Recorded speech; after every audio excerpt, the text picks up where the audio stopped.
Hello and welcome to the Mom Training Podcast, where we discuss the skills and strategies to create possibilities in motherhood and make it more fun, efficient, organized, and peaceful. What about my time? What about me time? Okay, I want you to think about what you do for you. What do you like? What fills your bucket? Do you have something you could work on the side of motherhood that's fun for you? Our topic today is about having something for you to do, just for you.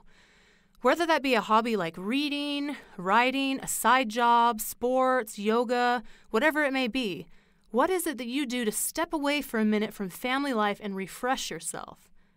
We love our families and want to do our best there, but does having something that fills our bucket actually make us better at our job as mom because we are fulfilled? So today's topic, we're going to dig in deep and think about the things that could fill our bucket and can make us feel fulfilled and be able to be our best self at the end of the day for our family. So today we're lucky to have Brenda Gowie joining us today. She is a foodie who loves to teach cooking, has the world's most perfect granddaughter, and has a heart that lives at the beach. Her heart lives at the beach. I'm just wondering where the rest of her lives. Just kidding, Brenda. I love the beach too. I think it's a beautiful place. Brenda's one of my favorite people. She's smart, she's funny, and she's a hoot. I worked with her for a while, and I'd chase her around, pick her up, and swing her around. Good times, Miss Brenda. All right, so we're going to have Brenda talk to us. Brenda's someone that I admire because she has had something on the side of motherhood that she's done for years, ever since her kids were little. We'll interview her about her kids' ages and what she did and everything, but she's going to teach us a little bit today about how important it is to have something that fills our bucket and how we can do it and some encouragement there. So, Brenda, welcome to the show. Hello, Diana. Hey, Brenda, how's it going? Great. How are you? Doing good. Thank you so much for joining us. So tell us, what did you do as a mom on the side when you had kids? First, tell us how many kids you have, how old are they now, like when you started things. Just tell us your story. Okay. My kids are 27 and 28 now, and I was almost 31 when I became a mom. So I had waited so long to be a mom that I really wanted to be the best mom I could be. It was super important to me.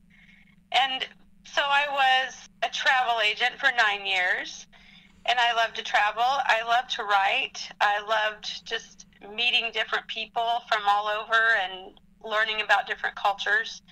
And so when I became a mom, my world was kind of wrapped around PBS. It was Barney and Sesame Street and Mr. Rogers. But I just really needed an adult conversation at least once a day. And so my husband would come home from work and we would have a little bit of adult conversation, but the kids were still there and they were little and they were very needy. And so I decided to join Pampered Chef. That was my career when my kids were, I think, 1 and 2, because they're 13 and a half months apart. So Oh, wow. Mm-hmm. I joined Pampered Chef, and I love cooking, so that was kind of a natural fit. And so I would spend a lot of time when my kids were napping working on ways to better sell the products, which involved a lot of cooking, and working with team members, and just I focused a lot of my alone time on that, which really felt like it saved me in a way, because I really wanted to be a great mom, but it was really hard. So how did you figure out that, like, the cooking and, joining Pampered Chef and everything would really fill your bucket? Was it like trial and error, or did you just know that you just love cooking, so like that was going to be it? I think that I just knew that was it because I did love cooking. And so if I had not liked cooking, I would have done something else for sure. Right. But it was my first love anyway, was cooking. Right. Well, how would you recommend, like, other mothers that might be trying to figure out, like, what fills their bucket? Like, how could they find a hobby or activity that they love? What recommendations do you have? Well, I think that you should figure out what makes your heart sing, because you'll just know. We recently moved, and so I got to decorate a new house. And I was determined to just really make it the way I wanted it. And the colors in my house make my heart sing. It's a bunch of blues. It's all the blues of the ocean and the Arizona sky. And so when you think about something that you do that makes your heart sing, you'll just know. It might be crafting, it might be photography, it could be anything for you.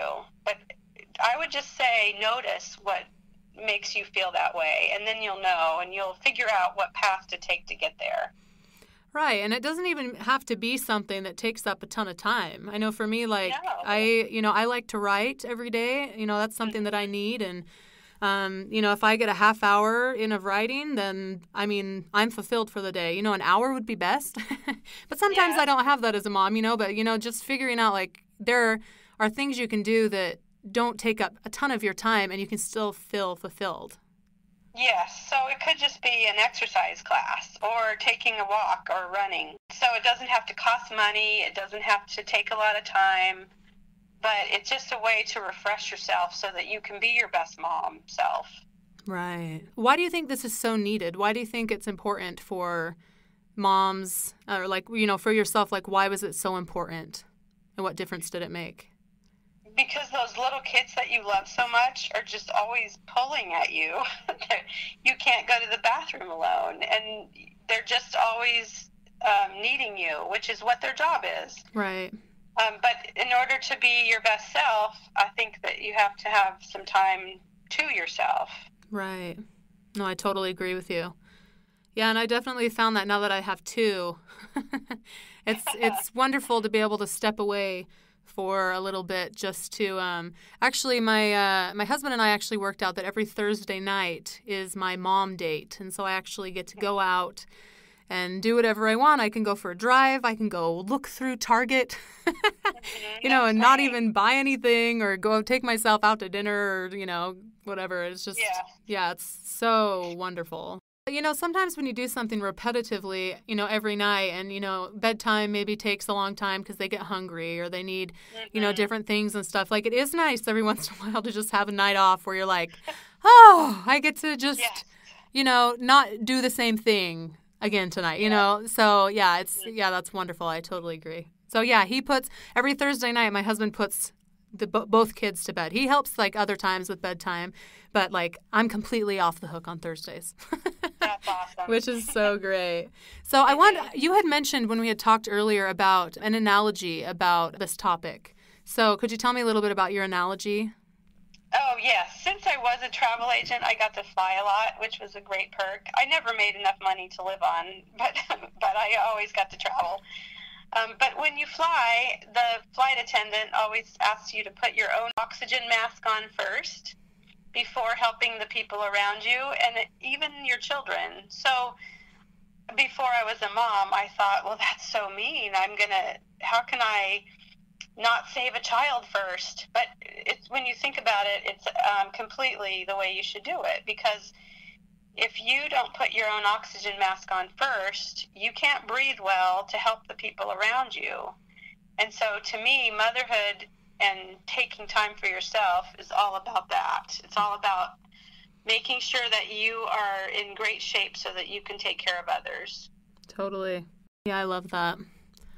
Well, thank you so much, Brenda, for sharing your thoughts on this. I just really look up to you for, being able to have something on the side, and you can just tell you're a very happy person, and you love what you do with your family, and also love what you do with your cooking. And thank you for asking me. I appreciate talking with you.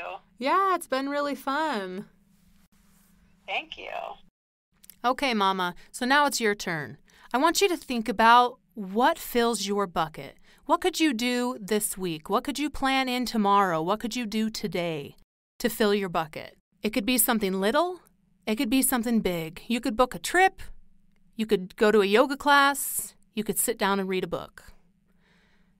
But I want you to think this week of what you can do for you. If you found that you feel lost, if you can't remember exactly what fills your bucket, I just invite you to sit and meditate or ponder on the idea of what fills my bucket and what fills me with joy and love. What makes me happy? If you like today's show or are moved by it, please subscribe and share this with your friends. You never know how someone's life can change by sharing. You can also find me on Instagram and Facebook at Diana Ballard Live. That's at Diana Ballard, Live. I would love to connect with you there. Thank you for listening. You are awesome, and see you next week on the Mom Training Podcast.